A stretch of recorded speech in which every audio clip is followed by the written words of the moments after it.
दोस्तों, हमारी आज की नई कहानी है दोस्त।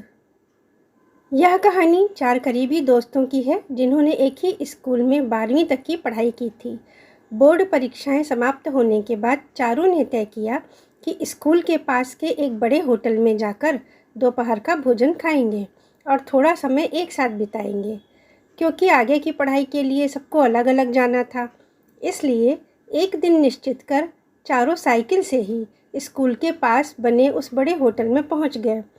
वह पहले भी इस होटल में आ चुके थे। होटल का एक वेटर पूरब उन्हें अच्छी प्रकार पहचानता था। चारों को देखकर वह आगे आ गया। चारों दोस्त किनारे पड़ी एक मेज कुर्सी पर जाकर बैठ गए और पूरब से चाय लाने को कह दिया। जब तक चाय आती, चारों दोस्त अपने जीवन के अनुभव और भविष्य योजनाओं के बारे में बात करने लगे। पूरब जब चाय लेकर आया तो वह भी उनकी बातों में शामिल हो गया। कहने लगा, भाइयों, जैसे आप सबके ऊंचे सपने हैं, ऐसे ही मैं भी बड़े सपने देखता हूँ। चारों दोस्त हंसने लगे। अच्छा, भला तुम्हारा क्या सपना है? प्रवीण ने पूछा। तो पूरब ने बताया कि मैं चाहता हूँ एक दिन मैं भी ऐसे ही बड़े होटल का मालिक बनूँ। प्रवीण के साथ साथ जतिन, कैलाश और आकाश तीनों ही दंग रह गए। कैलाश ने बात पर जोर देते हुए कहा, तुम्हें लगता है तुम्हारा सपना पूरा होगा? सुनकर पूरब आत्मविश्वास से बोला, हाँ भैया, ज़रूर। अगर सही तरीके से मेहनत की जाए तो कोई भी काम मुश्किल नहीं होता। अच्छा ठीक है, कहकर चारों ने खाने का ऑर्डर दे दिया। खाना खाते खाते वह फिर से आपस में बात करने लगे। अचानक से कैलाश ने कहा, सुनो, जब एक वेटर इतने आत्मविश्वास से सपने पूरे करने की बात कर सकता है तो हमारे सपने भी अवश्य पूरे होंगे। तो तय करते हैं, एक दिन जब हम अपने जीवन में सेटल हो जाएंगे तो फिर से यहाँ इकट्ठा होकर इसी तरह एक साथ खाना खाएंगे। बाकी तीनों दोस्तों को भी यह बात पसंद आई। उन्होंने सहमति जताते हुए कहा, ठीक है, आज से लगभग 40 साल बाद हम यहाँ इसी होटल में मिलेंगे और जानेंगे कि इस बीच में किसने अपने जीवन में कितनी प्रगति की है। इस पर आकाश ने बात संभालते हुए कहा, ऐसा करते हैं, आज 15 अप्रैल है। आज से 40 साल बाद 15 अप्रैल को ही 1 बजे हम यहाँ पर मिलेंगे। और हाँ, जो सबसे बाद में आएगा बिल उसे ही भरना पड़ेगा। सुनकर चारों हंसने लगे। खाना परोसते हुए पूरब उनकी बातें सुन रहा था। उसने कहा, अच्छा है भाई लोग, अगर मैं यहाँ रहा तो आज से 40 साल बाद मैं आप सबका यहीं पर इंतज़ार करूँगा। खाना खाकर चारों अपने अपने घर चले गए और फिर आगे की पढ़ाई के लिए चारों ने अलग अलग शहरों के कॉलेज में एडमिशन ले लिया। आकाश इंजीनियरिंग की पढ़ाई करने मुंबई चला गया, कैलाश पुणे चला गया और प्रवीण हैदराबाद चला गया और जतिन वहीं रहकर आगे की पढ़ाई करने लगा। धीरे धीरे दिन बीते, महीने बीते और फिर साल बीत गए। 40 सालों ने उनके जीवन के साथ साथ शहर का भी रूप रंग बदल दिया था। जगह जगह ऊंची इमारतें खड़ी हो गईं, बड़े बड़े बाजार खुल गए, सड़कें चौड़ी हो गईं, रिक्शा की जगह ऑटो टैक्सी दिखाई देने लगे और जगह जगह बनाए गए फ्लाईओवर ने छोटे से शहर को महानगर का रूप दे दिया। वह छोटा सा होटल अब एक 5 स्टार होटल का रूप ले चुका था और हैरानी की बात यह थी कि वेटर पूरब ही इस होटल का मालिक बन चुका था। वह भी अपनी मेहनत और लगन से। वह भी 40 साल से इंतज़ार कर रहा था। 40 वर्ष बाद निश्चित तिथि और समय पर एक बड़ी गाड़ी आकर होटल के बाहर रुकी। आकाश गाड़ी से उतरा। उसे देखकर ही लग रहा था कि वह एक संपन्न जिंदगी जी रहा है। उसने एक नज़र होटल के बदले हुए रूप को देखा, फिर अंदर जाकर चारों तरफ नज़रें घुमाने लगा। तभी पूरब उसके पास आया। आकाश ने उसको झट से पहचान लिया।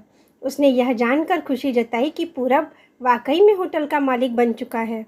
आकाश कई शहरों में इलेक्ट्रॉनिक्स और कंप्यूटर एसेसरीज के अनेक शोरूम खोल चुका था। पूरब उसे किनारे वाली टेबल पर ले गया और बताया कि आज सुबह ही जतिन सर ने यह टेबल बुक करवाई है, वह थोड़ी देर में आएंगे। आकाश यह सोचकर खुश हुआ कि वह सबसे पहले आया है। थोड़ी ही देर में कैलाश और प्रवीण भी आ गए। कैलाश सरकारी कंपनी में अधिकारी के पद पर था और प्रवीण एक बड़ा बिजनेसमैन बन गया था। उन दोनों ने भी पूरब को अपना सपना पूरा कर मालिक बनने की बधाई दी और आकाश के साथ बैठकर जतिन का इंतज़ार करने लगे। पूरब ने उनके लिए स्पेशल चाय मंगवाई। चाय पीते पीते तीनों अपनी उपलब्धियों और अनुभवों की चर्चा करने लगे। कुछ समय बीता, जतिन अभी भी नहीं आया था। वह तीनों बार बार दरवाजे की ओर देख रहे थे। तभी पूरब ने आकर बताया कि जतिन सर का मैसेज आया है, आप लोग खाना मंगाकर शुरू करें, वे बस थोड़ी ही देर में आने वाले हैं। तीनों दोस्तों ने अपनी पसंद का खाना मंगाया और आपस में मजाक करते हुए खाना शुरू किया कि आज तो सारा बिल जतिन को ही भरना पड़ेगा। आधा घंटा और बीत गया। वे तीनों खाना खा चुके थे। उन्होंने अपने मोबाइल नंबर एक्सचेंज किए और फिर पूरब को बुलाकर कहा, भाई अब तो बहुत देर हो गई, लगता है जतिन किसी ज़रूरी काम में फंस गया, इसलिए नहीं आ पाया। लाओ बिल हमें दे दो, हम भुगतान कर देते हैं।